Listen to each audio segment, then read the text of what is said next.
Right, welcome everyone. I think we can start. We have a number of participants here. So let me welcome everyone to the webinar. Once again, I'm Edward Kataika, and I'm Director of Programs at the ECSA Health Community. This is our third webinar in a series that we're organizing for the ECSA Health Economics Community of Practice with the support of the Translanguage program. As I always mention, the ECSA Health Economics Community of Practice provides a platform for continuous learning and sharing of knowledge on health economics related matters, mainly to its members from the 9 ECSA countries. These members are typically from economics and related backgrounds and are drawn from ministries of health and academic institutions of the member countries. The platform also allows for interaction between the health economists from our region and their peers from other regions on the continent and beyond. We organize webinars on topics that are of interest to the ECSA region as part of the knowledge sharing in the community of practice. However, participants from outside the ECSA region will also find the topics and discussions in the webinar useful, as I believe the health system challenges we face are not unique to this region. This is why we encourage interaction between members of our community of practice and colleagues from other regions within Africa and around the globe. Now, this webinar is on refugee healthcare provision in the ECSA region. The financing and organization of healthcare for refugees raises a number of challenges due to the sizable number of refugee populations in many of our member states, and because the funding and organization of healthcare sometimes operates as somewhat of a parallel system to wider healthcare provision. It is a topic for which many ministers of health are trying to determine better how they can support, but remains a topic for which there is a dearth of research. So the 3 talks that you hear in this webinar have been developed as part of a new project for which ECSA Health Community has a leading role in coordination. The Refugees in Africa Cluster, or REACT, which brings together the Translanguage program, which I have mentioned before, focused on healthcare provision through government systems, and the RECAP, an international research focused on healthcare in humanitarian crisis. So we have 3 speakers or 3 talks, and I will introduce them. First will be Federica Magini, which will give an overview talk on refugee health in Africa. And Federica has been a research fellow on the REACT project since its inception. And until recently, she was working as an economist for the Ministry of Health in Uganda on secondment through the Overseas Development Institute Fellowship. Her role involved resource tracking, partner coordination, and refugee health issues. She previously worked for the WHO Humanitarian Division in Geneva. Then that talk will be followed by another one, refugee healthcare in Uganda. This will be presented by Crispus Mayoga and Fred Matovu. And Crispus is an assistant lecturer in the Department of Health Policy, Planning and Management, School of Public Health in Makerere University in Uganda. He conducted his studies in health economics at Makerere University and the University of Queensland in Australia. His research focus is on the economics of health service delivery, health systems, and economics of healthcare financing and economic evaluation. Fred Matovu is a senior lecturer of health economics at the School of Economics Makerere, and he holds a PhD from the University of London with over 15 years experience and a track record of research in areas of cost and cost effectiveness, impact evaluation, equity analysis, poverty and welfare analysis. The third presentation will focus on Kenya, the refugee healthcare in Kenya, and this will be presented by Julie Jemtai. And Julie is a researcher at Kemri Wellcome Trust in Kenya. She is ideal early career postdoctoral researcher with interests in applying and developing econometric and mathematical models. Her PhD research obtained from Trinity College in Dublin assessed technical efficiency and the effect of ownership in public and faith-based hospitals in Kenya. So those are our presenters for today.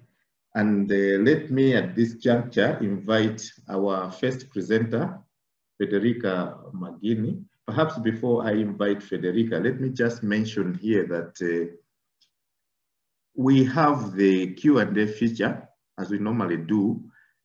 As we listen to the presentations and you have a question, you can just type it, or if you have any question to the organizers, the hosts, just use the Q&A feature. When we get to the Q&A session itself and you have a question, you can also use the raise hand feature on the panel, and the moderator is going to recognize you. So with that, let me now invite Federica to give us the first talk, which is the overview of the refugee population in ECSA member states. Federica. Thank you very much for your introduction, Eddie, and thank you all for joining us today. Without any further ado, I will start with my presentation. So, and I'm going to present a report, which is the findings for a report, which is just which will be published very soon. The objective of the report I developed were really to understand what were the extent of the refugee crisis worldwide, and in particular to understand what have been the key features of the refugee crisis in sub-Saharan Africa, and how this feature influenced service delivery in these settings, as well as to provide an overview of the guidance document which has been developed over the years by international organizations to improve service delivery, and particularly health service delivery in refugee settings. And finally, summarize what is the status of the health economics and financing research conducted in humanitarian crisis, and then what is the room for expanding this field of research, and how also this can be translated into more effective policymaking processes. So first of all, I would like us all to familiarize with the nature and the extent of the refugee crisis worldwide, just to give you an idea of the extent to which the world population is affected by this crisis. There's over 1% of the world population which is directly affected by humanitarian crisis, and roughly 2 billion people who live in fragile and conflict-affected states. Out of this, 40% are younger than 14 years of age, and about 75% are living through crises that last more than 7 years. What is happening over time is that we have observed between 2009 and 2010 a sharp increase in the UN-led coordinated appeal for humanitarian assistance. In particular, we have observed an increase of over 183%. However, the disbursement have not been commensurate to the increase in need.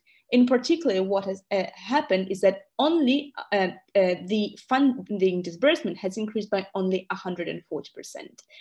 And such increase has been driven by 3 main donors: the United States, the United Kingdom, and Germany, who represent in total 52% of the overall allocations to UN coordinated appeals. It's also worth to note that most of the appeals are driven by 3 crises, which are the crises in Syria, South Sudan, and Somalia. What I've done is try to analyze the extent of the refugee crisis in sub-Saharan Africa, looking at 4 main clusters: the crisis in the Sahel region, the crisis in the Lake Chad Basin, and then moving to the east, the crisis in the Greater Lake regions, and ultimately the Horn of Africa.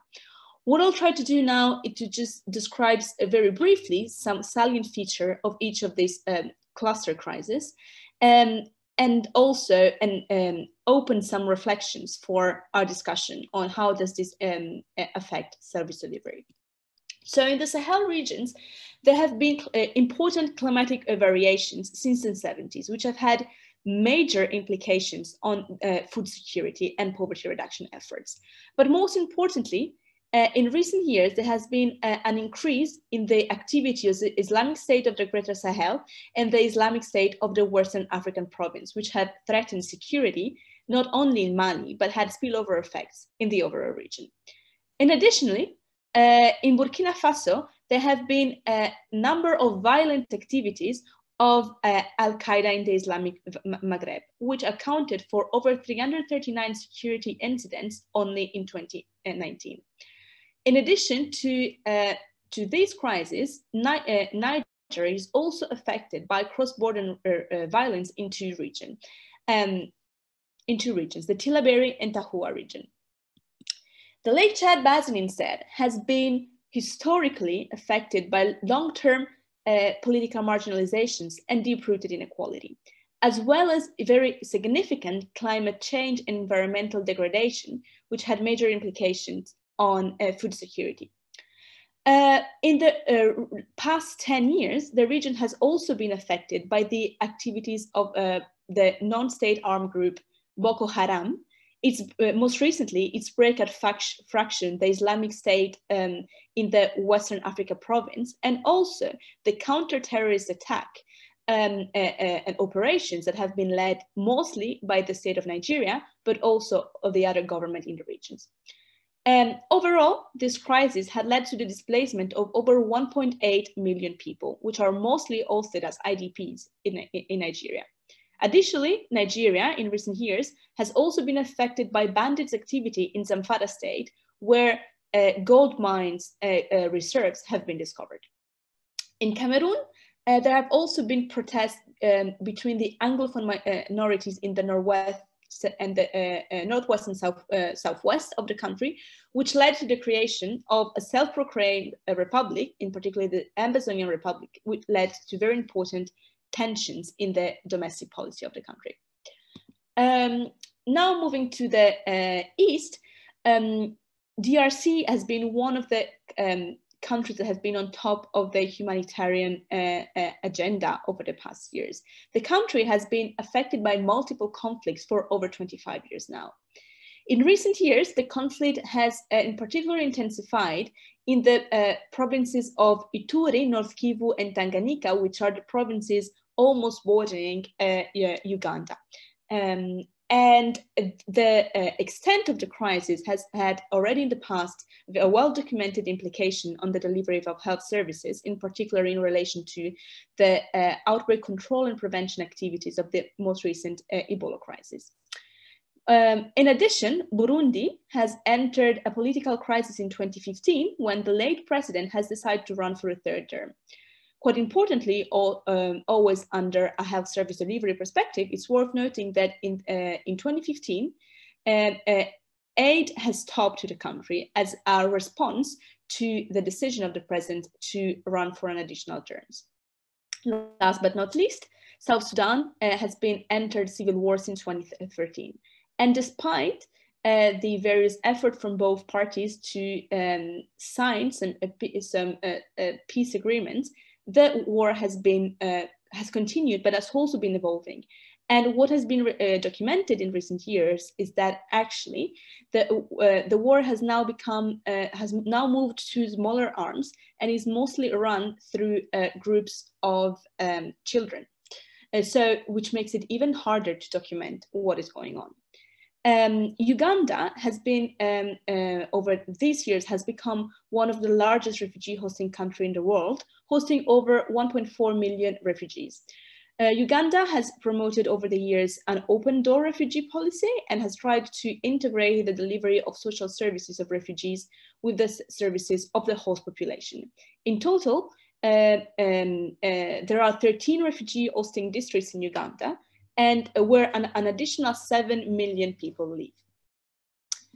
I would like now to draw our attention on the Horn of Africa and start with the description of the extent of the crisis in Ethiopia, which has been affected by numerous civil wars and wars in the region since the 60s.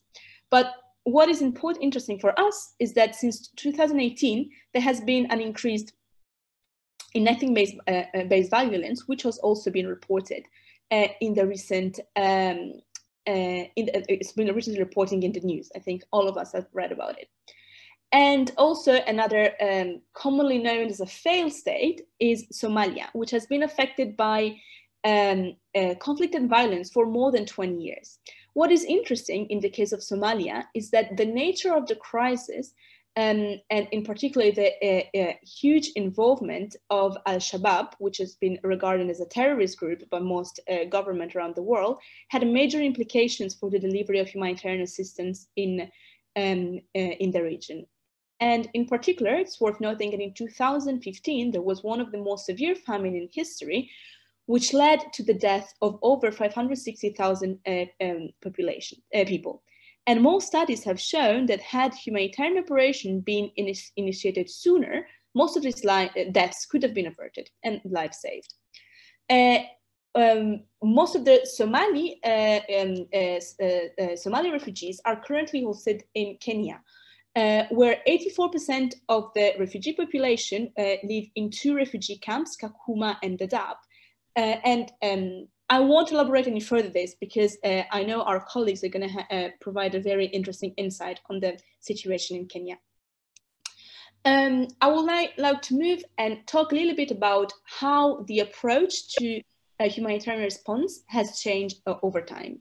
Starting from 1992, there was the creation of the Interagency Standing Committee, which is a body aimed at coordinating the delivery of humanitarian assistance all over the world. But only a few years after, following the crisis in the Greater Lakes region, in particular the genocide in Rwanda, there was a decision of initiate the SPHERE project, which is an initiative aimed at putting standards for the delivery of health service delivery in these settings. Nevertheless, after an independent review, it was decided that humanitarian assistance had to be even better coordinated. And this led to the establishment of a cluster approach. And this is a reason why now, under the Emergency Relief Coordinator, the delivery of services is clustered around 14 sector-specific groups. And for health, WHO has a leading role. In 2012, given the ever-increasing nature of the refugee and IDP crisis on the continent, the members of the African Union convened in Kampala, and 15 of them signed the Kampala Convention, which is a document aimed at better defining the roles and responsibility and possible duties that countries have on the continent towards IDP population. Effort continued and reached a peak in 2016 during the World Humanitarian Summit. In this context, there was a common agreement from all the parties involved in humanitarian response that greater emphasis needs to be placed on delivering health services to refugee population in an integrated manner, and move away as much as possible to move away from the encampment policy. What happens is that in the same year, there was a launch of the Comprehensive Refugee Response Framework, which is another approach, a new approach that really aims at delivering health services in an integrated manner. And this new service delivery approach was piloted for the first time in 2017 in Uganda. Which, among other things, is the country where there's the largest refugee settlement in the world, called Bidibidi. Although there's this growing emphasis of delivering servicing outside camps, this doesn't come without without challenges, and my colleagues from Makerere School of Public Health will shed light on some of the key issues related to this.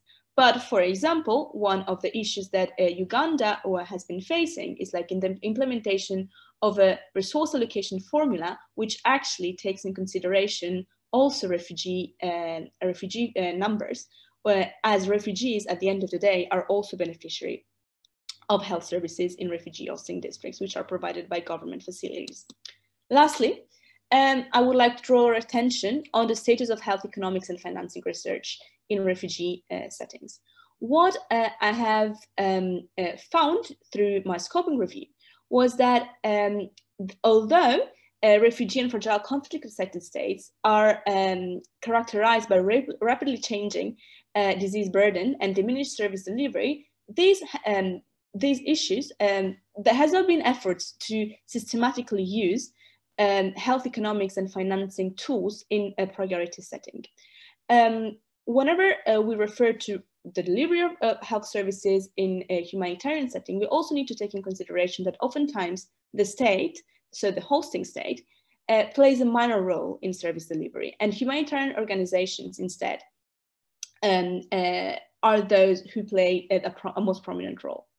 The body of evidence also in health economics and financing research has been biased toward those countries, in particular Afghanistan, for example, which have the largest presence of donor and also of the presence of those donors providing most of the aid, and has also been focused on aid coordination. One of the major challenges that had been encountered in the use of economic evaluation is actually the data availability, because oftentimes data quality doesn't allow to conduct rigorous economic evaluation. But a number of researchers are aiming to develop new tools to improve the use of health economics in these settings. I will now leave the floor to my colleagues. Thanks very much again for joining us today, and I look forward to your questions. Thank you very much, Federica, for that overview presentation. We will move on, and I will now invite the Uganda team to also share their experience. And the presenter will be Fred Matovu. Fred, please.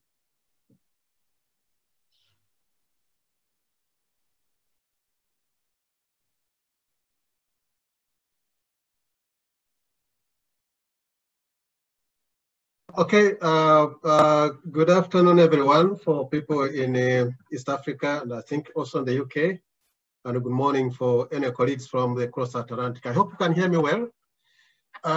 Thanks for this opportunity to share our experiences while working on the census of the key aspects of health systems and policy design affecting the refugee population in Uganda. I also want to take this opportunity, before I forget, to thank my colleague Chris for the input to this work. Okay.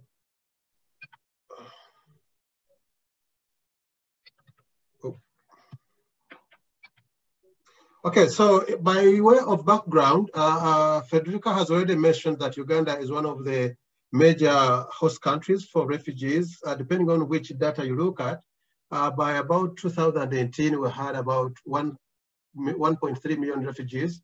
And most of these are living in protracted settlements. So what we do have, unlike I think our colleagues in Kenya, is the refugees live in settlements other than camps, as it were.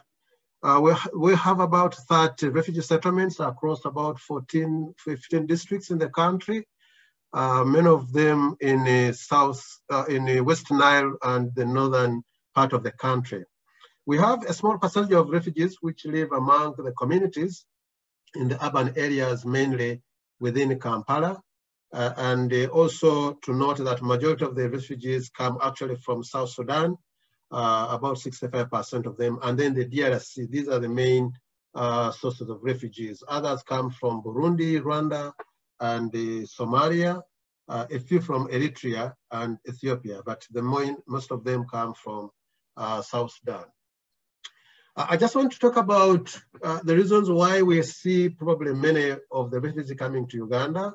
As Federica mentioned, Uganda has had a long-standing open door policy where refugees have certain rights which are more like equal to the rights of the citizen in terms of access to social services. That's one of the components of the open refugee policy. We also have the country, Uganda, has had relatively stable political situation for more than 20 years. So it's kind of provides a home for people fleeing their countries in case of civil conflicts.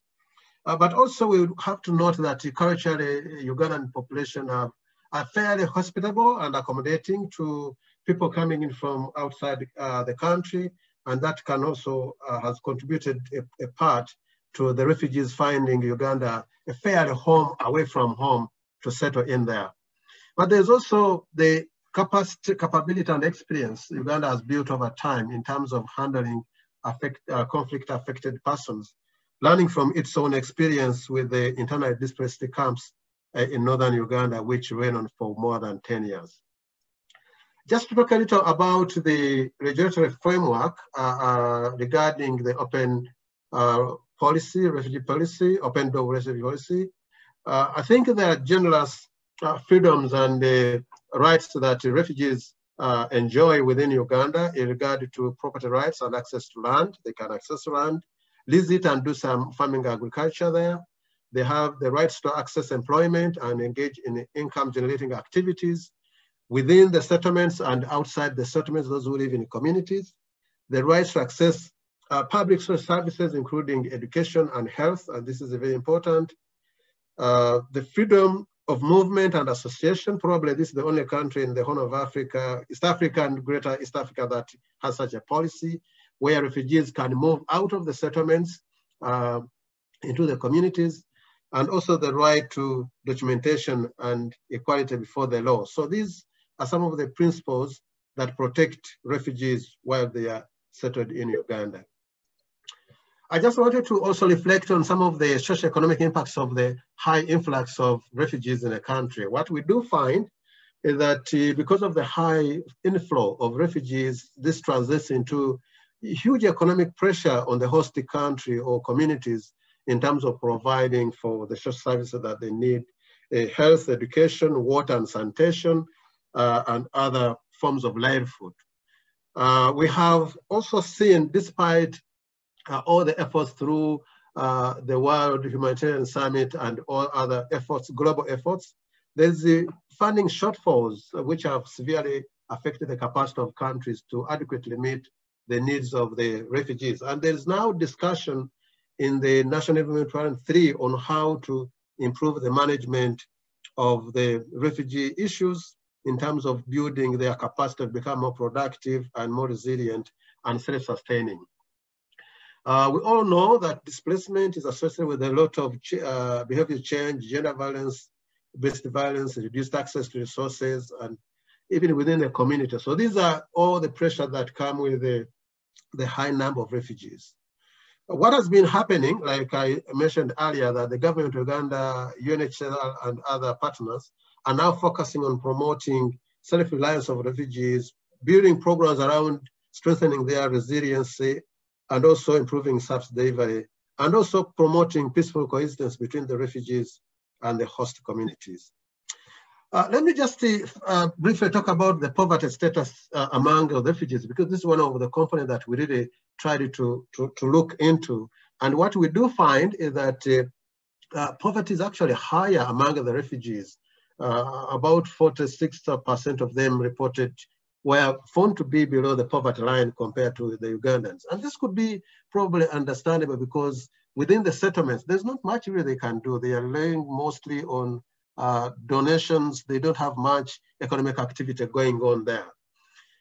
We also realized, this is the UBOS study, the Uganda Bureau of Statistics study, that found that the refugees in the Western Nile, and these are mostly South Sudanese, are the most poor. And probably this is probably because they are the most recent arrivals, and therefore they hadn't established into any economic activity, and the influx was just within a short time. So many refugees coming in, probably fleeing their countries without much, and became the most vulnerable.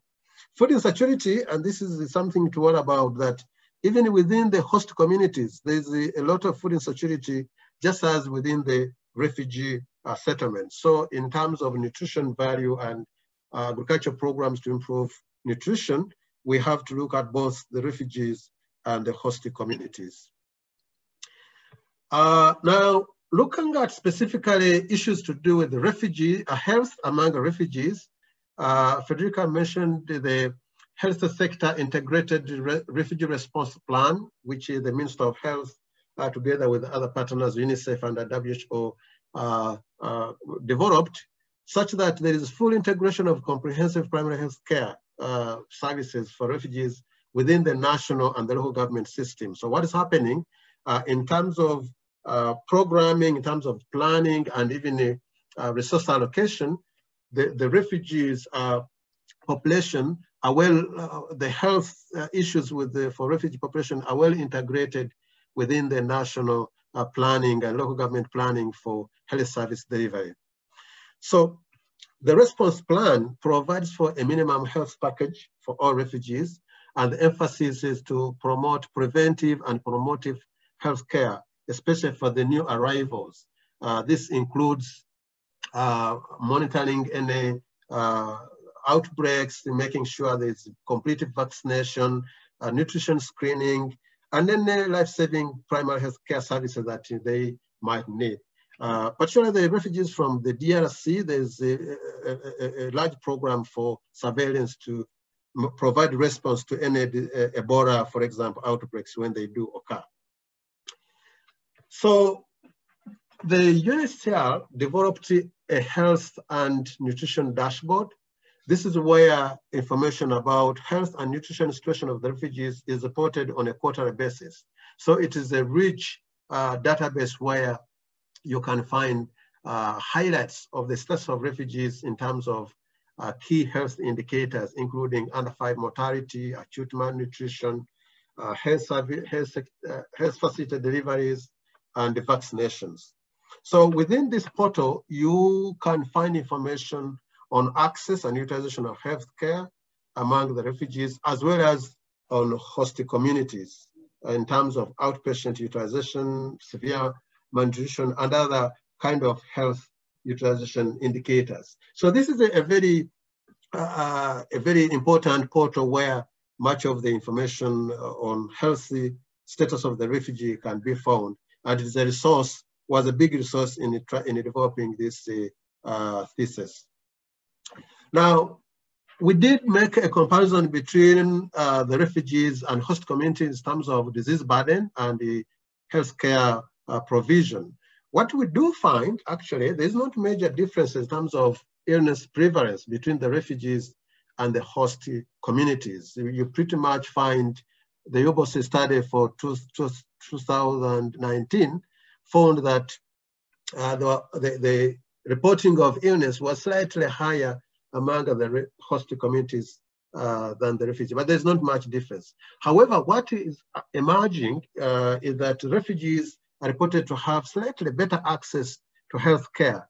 And this could be because of the large presence of the humanitarian partners and NGOs working on health projects, which make free healthcare access more available within the refugee settlements than within the public health facilities run by government in the host community. So this is good for the refugees, but the host communities, sometimes there's some voices coming through that they are getting a road deal compared to the refugees that are seemingly getting better access to healthcare and also better quality healthcare. When you look at where do host communities versus refugees go to seek healthcare, there are some differences as to where these populations receive healthcare services. And the differences also reflect the differences in quality and cost. What we do find the refugees in the urban centers, mostly in Kampala, use mostly the private health facilities, which are more costly, but also tend to have better quality. Host communities in Southwest and West Nile mostly go to the public facilities, whereas the refugees in the West Nile rely more on humanitarian health response by NGOs. So you do find potential quality differences within the type of health, the quality of healthcare accessible to the host communities versus the refugees. So we touched on, because of the close link between water and sanitation and health, we did assess using the Uganda Bureau of Statistics report, did assess access to clean water and sanitation services within the settlements and the refugee communities. And actually access to clean water is quite high within the refugee settlements, again, because there are a number of implementing partners that have provided protected wells and boreholes to the refugees. which is not as well as more extensive in the host communities. So the differences are there in terms of access to clean water and sanitation services between the refugees and the host communities. Nutrition was also another area which we touched on, trying to look at the nutrition status of refugees, and fairly high, probably higher than in the host communities, almost 20% of refugee households reporting to have low food consumption, and a number of them reported not having enough food for all members of the household 7 days prior to the survey that was conducted in 2019. What is also apparent is that for most of the nutritional values, majority of the refugees reported relying on non-government assistance, mostly from UNHCR and other donor agencies. So they don't have much of their own food, neither are they getting a lot of food support from the government, again, because of financing issues, but also the arrangement that food, which goes through mostly the World Food Program, is donor funded. The arrangement within the settlements is such that each refugee household is allocated a small piece of land for their live food support, but this is a fairly small piece of land in a semi-arid area usually, and nothing much can be grown in there without fertilizers. So persistently, there is food insecurity and reliance on food donations from donor agencies. So just quickly to look at the gaps in the healthcare delivery for the refugees, we did find glaring gaps in terms of food, nutrition, education, water, and health. And with respect to health, there is inadequate supplies and even storage of medicine and medical supplies within the central house and within the health facilities. There was also apparent inadequate setup accommodation and even the staffing levels in some of the large settlements, like what Frederica referred to. Bidibidi is such a large place, such that even some zones within the same settlement can be as far as 5 kilometers or more from the nearest health facility. So while there has been an effort to improve access to health care within these settlements, the very large ones will still, some households in the large settlements will still have problem of access in terms of walking distances to the facilities. We look at the low infrastructure, like I've said, and then the community health workers within the settlements. The numbers are limited compared to the number of, and this is also linked to the increasing influx of refugees coming into these settlements. Because many of these settlements, they are previously areas that were not habitable, a lot of health workers wouldn't want to go into those hard-to-reach areas. Although the Minister of Health and the UNHCR has kind of a compensating mechanism for health workers going to those hard-to-reach areas for having a special package for that. But in terms of healthcare delivery, but as well as other social services, the high and unpredictable refugee influx, especially the one that was seen between 2017 and 2019, puts a lot of pressure on the public health systems and where they get overstretched. And that is a gap which is in terms of health service delivery that is apparent. Issues to do with the reproductive health services for refugees, there are still need to strengthen their provision in terms of especially the number of deliveries that are attended by a skilled health worker and also access to antenatal care services. So that is another area of concern. We did, as I come to the end of this, we did make some review of what are the key outstanding policy questions that are linked to the governance, gender, and economics, which also have some implications on health care delivery within the refugees. Apparently, and this is some of the work where I was involved looking at refugee management in the country, there are still inconsistencies between in terms of the roles of the Office of the Prime Minister and the UNHCR and the local governments on matters of management of refugees, in terms of who is in charge of service delivery at the local government level, what are the roles of the local government administrative structure there, what role should the UNHCR be playing, as well as the Office of the Prime Minister, which is like the coordinating mechanism. So inconsistency in the law is still an issue in there. When it comes to the long-term solutions for refugees, we did find that there is limited prospects for voluntary repatriation. About only 28% of the refugee households indicated they were willing to go back to their country when the situation normalizes. So this has the implications, because if you have very few people willing to repatriate voluntarily, that means as a country, there's going to be a requirement to play a much larger role in terms of peace building and conflict resolution to enable more people to be able to return to their countries of origin. Now, whereas having an open door policy or approach to hosting refugees is a good thing in the medium term, over the long term, we don't know what will be the implications of this policy vis-a-vis the policy of other East African member countries, which have a different approach to refugee settlement. So when the country is getting more and more stretched, there has to be a rethinking about this open door approach to hosting refugees.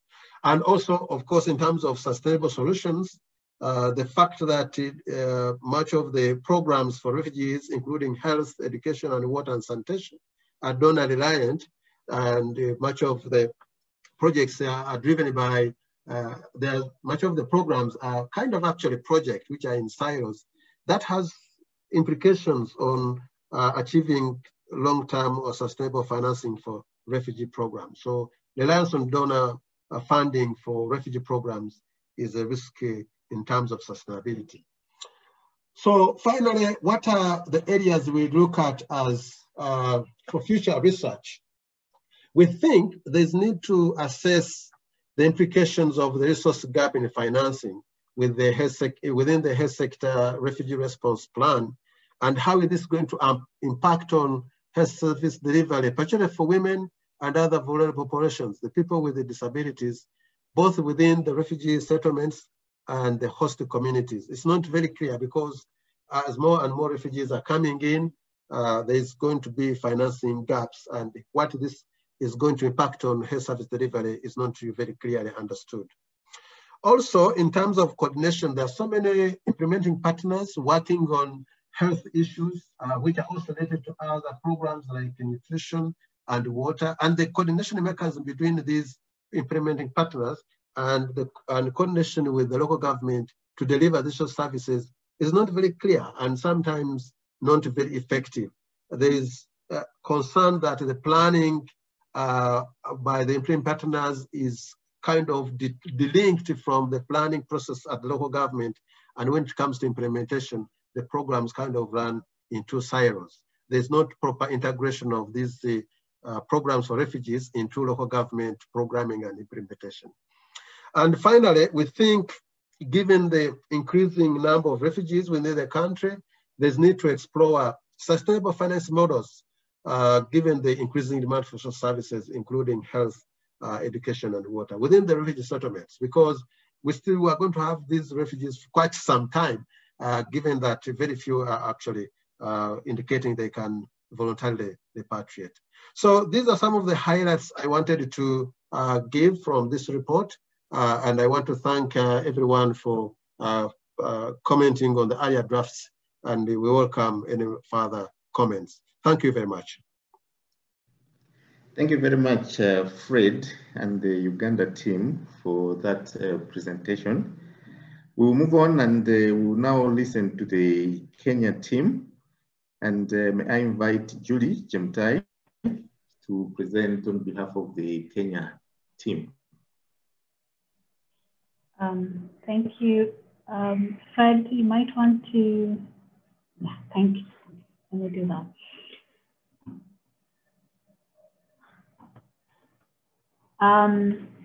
Okay. So thank you for this opportunity. I hope you can see my screen now. I'll be presenting on behalf of a fantastic team of researchers from Kenya who are also in the session today. We together compiled a report looking at situation analysis of access to refugees' sort of healthcare services in Kenya. And I'll just take you through what we did compile in the report. Just a bit of background, there are three main refugee camps in Kenya. There's Kakuma, which is in the northwest of Kenya, and we have Dadaab, which is in the east. And we also have the urban refugee settlements, mainly within Nairobi city, but also in other cities within the country. And we have a total population of about 500,000 refugees in Kenya, much, much lower than Uganda, which is equivalent to 1% of the total population in Kenya. Majority of the women and children is at 77%, with most of the refugees coming in from Somalia at 54%, and South Sudan at 25%, and the others from the neighboring countries in DRC, Ethiopia, Burundi, Sudan, some from Uganda, Rwanda, Eritrea, and others. Just to give you a bit of policy and political context within the refugees, refugees in Kenya. The initial influx of refugees was in the 1960s, and between then and early 90s, there was free movement and access to work for refugees. At this point, the government oversaw all the refugee affairs. Then in the early 90s, the civil wars erupted in the neighboring countries, mainly from Ethiopia, Uganda, and Somalia, contributing to a massive influx into Kenya. And it was at this point that the Dadaab and Kakuma refugee camps were formed. And UNHCR was then sort of assumed the dominant role of refugee affairs. About 15 years later is when the parliament passed the Refugees Act, that is in 2006. However, its implementation has been very patchy and problematic. And we see this at some point at with the Kenyan government ordering encampment of all refugees, voluntary repatriation of Somali refugees, and even deciding to shut down some of the refugee camps, mainly Dadaab, and repatriate the refugees. However, these decisions have been blocked so far by the courts in Kenya. The Department of Refugee Affairs, DRA, was later disbanded in around 2016 and replaced with a less resourced but politically powerful Refugee Affairs Secretariat. Later in 2018, the UN adopted the New York Declaration for Refugees and Migrants that led to the adoption of the Global Compact on Refugees, in which Kenya, as a country, signed on to this particular document. There are major gaps, within the funding space, with UNHCR only supporting at 32% funded in Kenya. And we see in terms of financing and poverty, refugees use their social networks to support mechanisms and draw on alternative forms of governance. This is a slightly different picture from what we've heard from the Uganda thing. And I'll take you through some of the discussions we had in the report today in regards to accessibility to healthcare. So refugees face major challenges in accessing healthcare, and it's even more complex for urban refugees who have no dedicated health systems. There are similar challenges faced by the refugees and the host population, including long waiting times, shortage of drugs, transportation issues to the health facility, insecurity problems. But there are some challenges that are unique to the refugee population, which includes discrepancies in healthcare costs, requirement for documentation in order to access healthcare, the threat of harassment, language barriers, and lack of health insurance, amongst others. With the current pandemic, the refugees are particularly facing major health issues and struggles. And you can see that from different reports that are currently in the media and other written reports. But community engagement is still actively happening in the camps. For example, the radio presenter here who's using his skill set to reach out to the refugee population on COVID-19. For this particular report, the report that we wrote and hopefully will be accessible to everyone, we did an in-depth review of literature, both peer review and grey literature, on access to healthcare for refugees in Kenya. And this is part of the Refugees in Africa Cluster Study, REACT, that was mentioned earlier. We decided to focus on three main areas: that's maternal and child health, sexual and reproductive health, and mental health.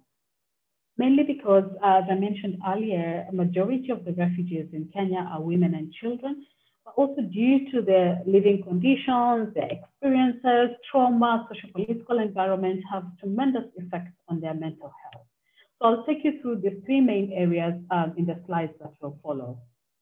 For maternal and child health, I mean, from our experience, and generally even for the other two areas, there was extremely limited literature that we could find on this particular area of refugee health. And for MCH, the main focus of literature was on access to antenatal care services, but also there was quite a number of literature work on Somali communities in Dadaab camps and also within the urban Eastleigh area in Nairobi. The three main delays that were identified that were associated with maternal mortality, and this was seeking, reaching, and receiving care. And these were driven mainly by challenges to accessing the healthcare due to insecurity, transport issues, cultural factors, amongst others. For urban refugees, interestingly, from literature, it indicated that there was high use of ANC services. However, majority were not attending the recommended WHO visits. But also the children, 95% of the children are vaccinated, which is good, but only 65% were fully immunized by the age of 1. Some of the existing interventions, there are several that we've highlighted in the report. I'll just mention two of them here. One is the Maternal Death Review Report, which was actually introduced in 2007 by UNHCR in several refugee camps across the continent, which aims to collect information on demographics, pregnancies, and deaths of women who die due to pregnancy-related causes, including circumstances surrounding the maternal death. Unfortunately, we could not find any further literature or reports on whether this intervention is still in place, at least within the Kenyan refugee camps. The other intervention that I'll highlight is on the community-run taxis called Mama Taxis that provide emergency transportation to women, especially in the evenings and nights, in order to access MCH services.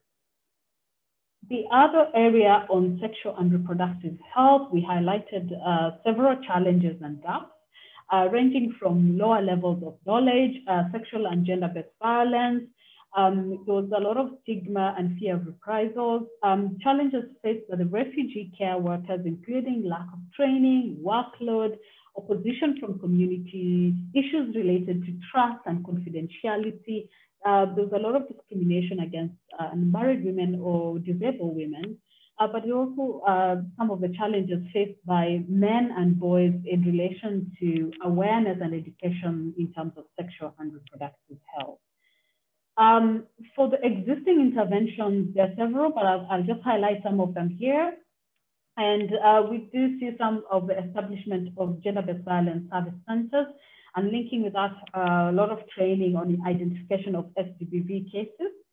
The refugee care workers interventions that was introduced have made a lot of improvement in terms of increasing reported cases of gender-based violence. They also improved security in the camps and community awareness and education.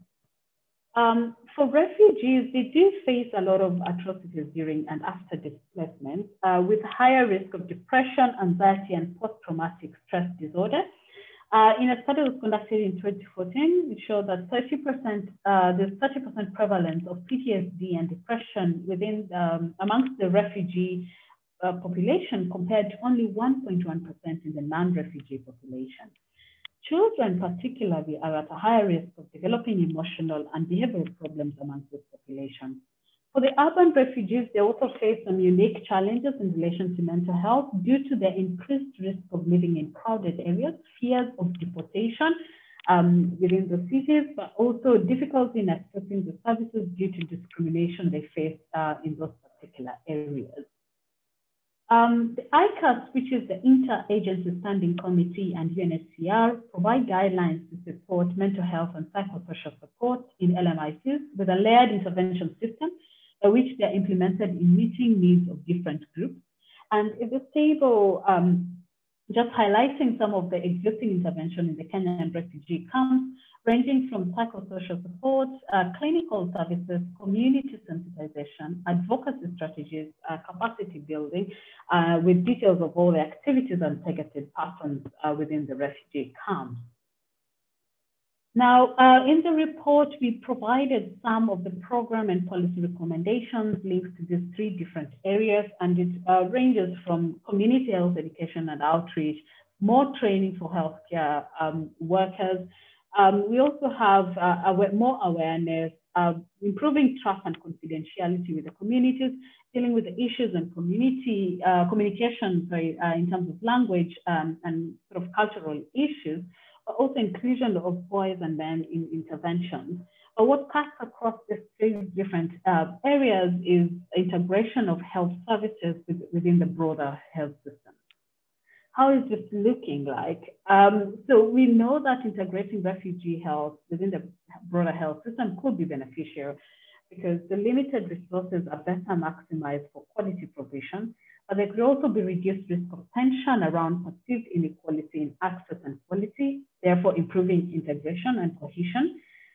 In terms of in long-term effects, this could strengthen the health system and build community resilience. The comprehensive refugee response framework aims to ease pressure on host countries, enhance self-reliance, expand third country solutions, and support conditions in countries of origin. However, the Kenyan encampment policy that I mentioned earlier is a major barrier highlighted by stakeholders in literature that we found for effective integration within the broader health system. So in a bid to move towards integrating refugees and host population health system, the Kalobeyei Integrated Settlement Scheme was formed in the environs of Kakuma.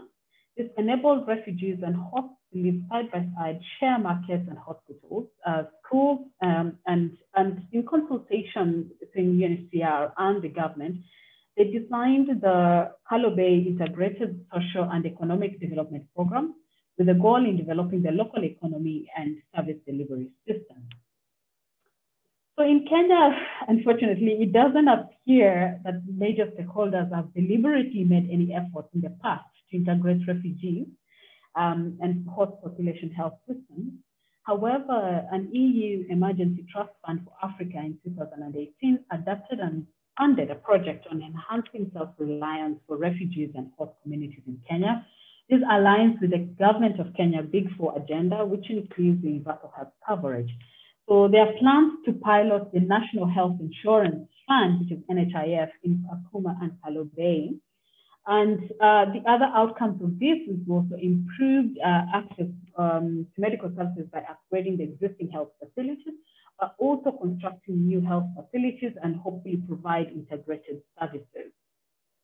One of those positive outcomes that we're already seeing in Kalobeyei is with the establishment of the Kalobeyei Super Health Center, which is currently completed and already in operation. It's registered under the Turkana County government with funding from different partners. We also see that 10% of all deliveries in this particular Super Health Center in the maternity have been from the host community women. So how do we move forward, and especially in the context of governance, gender, and economics? We do recommend other future work and research. One is to do a systematic or a scoping review of interventions for improving integration of refugees and host population health systems. In terms of governance, it should also carry out a process evaluation of different policies so as to map out the original policy intentions. Basically explore the rules of the game, guiding the relations between different actors. We also recommend identifying intervention to minimize poverty and vulnerability. I know there are discussions in particular refugee camps looking at cash transfers and support for the refugees. Build capacity and promote engagement in order to mitigate some barriers, including social, cultural, and language barriers. But also, in addition, in terms of gender, in addition to women and children, identify interventions facing and challenges facing men and boys, especially in relation to sexual and reproductive health. That's it for today, and we thank all the people that were involved in reviewing the report. Thank you. Thank you very much, Julie and the Kenya team for that presentation. Well, we now have those three presentations, and I am aware that we have just exhausted the hour, but we will allow a few more minutes, maybe 10 or so, for any questions and the comments that people may have. And may I, at this juncture, invite Paul Revo to moderate the Q&A for the next 10 or so minutes if there are questions or comments, and then we will close. Okay, sure. Thank you, Edward. I think actually we scheduled this webinar up until 1:45, so hopefully we're still remaining within times, but that is 10 minutes from now.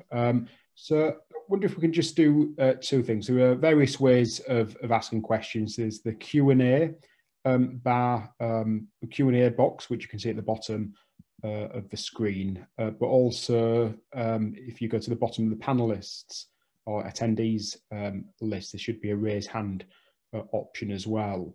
But I wonder, the way these meetings are set up, it might be good just so we can hear voices. Steph, is it possible to change the settings so everyone is effectively into one room in case people can deliver questions verbally also? Sure, yeah, I can do that now. Thanks, Paul. Thank you. So do we have any questions? Please use the Q&A or the raise hand feature. And so thank you again to all the speakers, really 3 fabulous presentations. So I can see one raised hand so far from Professor Mark Sculfer. Hi there. I was just typing this actually, but I got halfway through and I thought I might as well just mention it, just speak to it. So I guess I've been trying to think through what might be considered to be some of the sort of high priority policy questions that could lend themselves to researchable questions. So things that could in principle, policy questions that could in principle be addressed at least partially with research. And the things that came to my mind based on what I've heard today are, well, perhaps an obvious one, and I'd be interested to know whether there's a literature on this, which is interventions for refugee populations that potentially offer the greatest health benefit across those relevant populations, reflecting the particular needs of those populations in terms of their demographics and so on. But also, of course, reflecting not only the financial constraints that apply in providing services and interventions to those populations, but also the real resource constraints in terms of relevant staff, equipment, space, etc. Another is around health inequalities, and perhaps particular between refugee populations and host populations, and trying to quantify those health inequalities and establish and look at policy options and their value and their cost and effectiveness to address those health inequalities. I guess those questions are the area of economic research, at least where I've tend to focus my research, but I'm sure there'll be a number of others. It would be good to understand I mean, what we've heard, I think, is that, you know, there is that research has been undertaken, very little in terms of what we might call economic evaluation. But taking stock of where we are, how will we think about priority research in this broad area now? Okay, thank you, Mark. I wonder if we can take a few questions, if there are any other questions, and then the panelists can respond. I see another hand up from Bayard, Professor Bayard Roberts.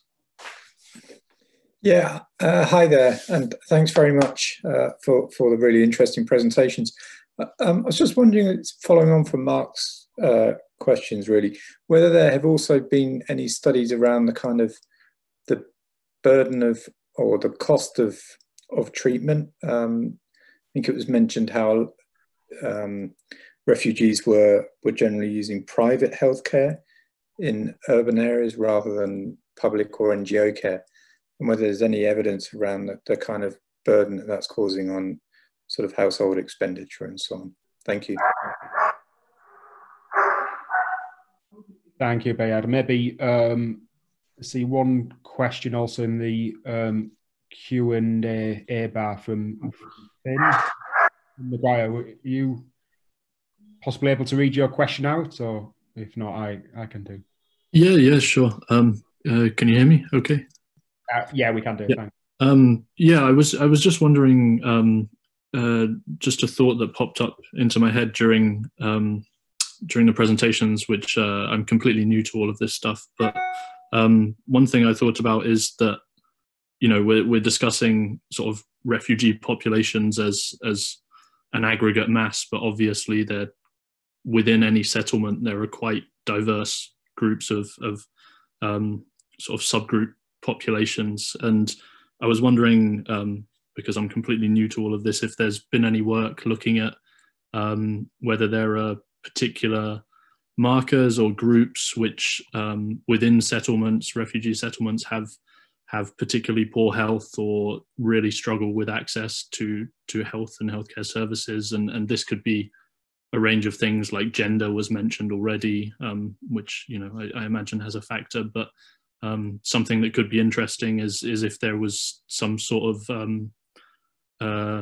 predictive aspect where you could identify those groups that really do struggle with health and access, and looking at targeting them specifically with services.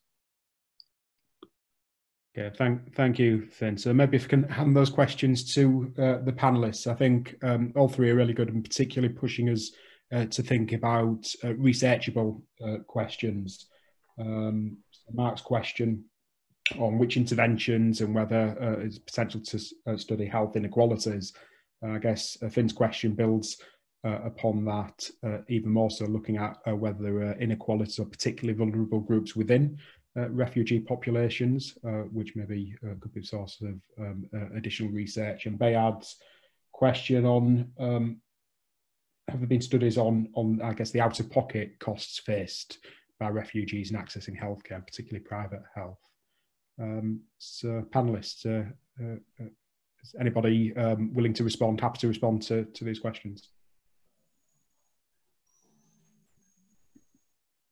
I may just quickly respond to Bayard's question, at least making the case of Kampala, if that's okay. And then I'm sure that Fred and maybe also Crispus may have something to add. So I think that, for example, in urban settings in Uganda, it's not surprising to see that refugees seek care primarily in the private sector. That's because the private sector accounts for almost 80% of the facilities that are in those settings. So there's also an issue of accessibility for the overall population in to public services in urban settings. And the other question, which is to ask, I think quite interesting, and I hope maybe the other panelists may know something more about it, but it's to what extent not only the out-of-pocket expenditure that the refugees incur in private facilities, but also the informal user fees that they incur in public facilities are greater than those of the normal population. So yeah, I just wanted to make this remark. Thank you, Federica. Could I ask perhaps Fred and Julie, if you any immediate responses? Here, Julie here. Just before I answer, Mulupi had his hand up. I think he wanted to respond to some of those questions. Julie, it was linked to the aspect of having refugees having better access to healthcare services than the host, and whether it's probably weakening the system, the public health system. Sorry, Stephen, you're fading in and out a little bit. I'm not sure if is it possible to go close to the microphone? It's probably a network issue, but could you just try to... Sorry. Yeah, sorry. So it was an add-on question to the Ugandan presentation, and I wondered whether the fact that refugees access better services compared to the hosts could be some indicator of weakening of the public health system, and I wondered whether that has been explored.